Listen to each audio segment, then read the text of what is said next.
আসসালামু আলাইকুম রহমতুল্লাহি ওয়া বারাকাতুহু।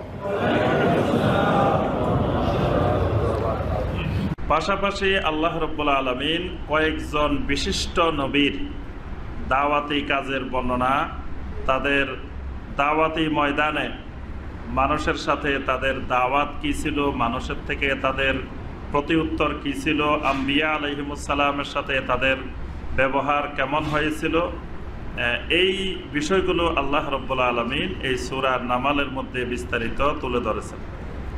সর্বশেষ আমরা গত তাফসিরে দেখেছি যে আল্লাহ রাব্বুল আলামিন এই নবীদের ঘটনা বর্ণনা করার পরে আল্লাহ পাক তাওহীদুর রুবুবিয়তের মাধ্যমে তাওহীদুল উলুহিয়াতের দাওয়াত পেশ করেছেন।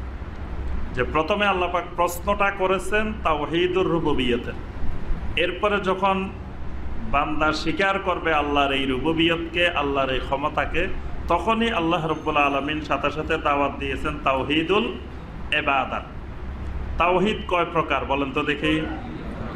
তাওহীদ তিন প্রকার: তাওহীদুর রুবুবিয়্যাত, তাওহীদুল আসমা ওয়াস সিফাত, আর তাওহীদুল উলুহিয়্যাত বা তাওহীদুল ইবাদাহ। তাওহীদুর রুবুবিয়্যাত হলো আল্লাহ রাব্বুল আলামিনের ক্ষমতা, রুবুবিয়ত মালিকানা। এই মালিকানার ব্যাপারে, ক্ষমতার ব্যাপারে আল্লাহ রাব্বুল আলামিনের যে এককত্ব, একক পাওয়ার, একক ক্ষমতা, এটা হলো তাওহীদুর রুবুবিয়ত।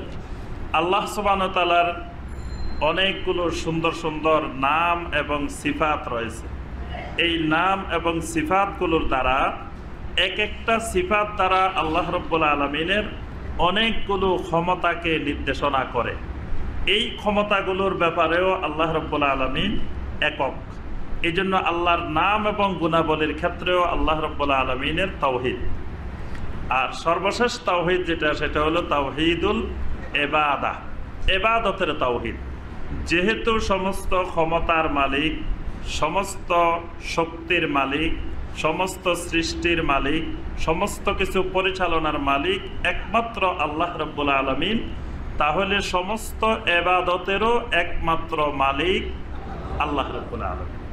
এই জন্য আল্লাহ পাকের এই দাওয়াতের পদ্ধতি, নবীওয়ালা দাওয়াতের পদ্ধতিটা আল্লাহ পাক এখানে আমাদেরকে শিক্ষা দিয়েছেন। যে প্রথমে মানুষকে তাওহীদুর রুবুবিয়তের দাওয়াত, আর রুবুবিয়তের দাওয়াত মোটামুটি পৃথিবীর অধিকাংশ মানুষেরাই মেনে নেয়।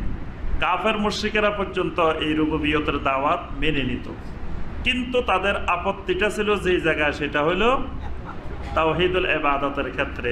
ইবাদত একমাত্র আল্লাহর, এইটা তারা মেনে নিতে পারত না। এই জন্য আল্লাহ রাব্বুল আলামিন সমস্ত আম্বিয়া আলাইহিমুসসালামকে শিক্ষা দিলেন যে তোমরা প্রথমে তাদেরকে তাওহীদুর রুবুবিয়তের প্রশ্ন করবা, আর তাওহীদুর রুবুবিয়তের উত্তর দেওয়ার পরেই তাদেরকে বলবা, যেহেতু তোমাকে সৃষ্টি করেছেন একমাত্র আল্লাহ, তাহলে ইবাদতও পাবেন একমাত্র আল্লাহ। যেহেতু তোমার রিজিকের ব্যবস্থা করেন একমাত্র আল্লাহ, তাহলে ইবাদতও পাবেন একমাত্র আল্লাহ। এইভাবে তাওহীদুর রুবুবিয়ত দিয়ে দিয়ে তাদেরকে দাওয়াত দেওয়ার জন্য আল্লাহ রাব্বুল আলামিন নির্দেশনা দিয়েছেন।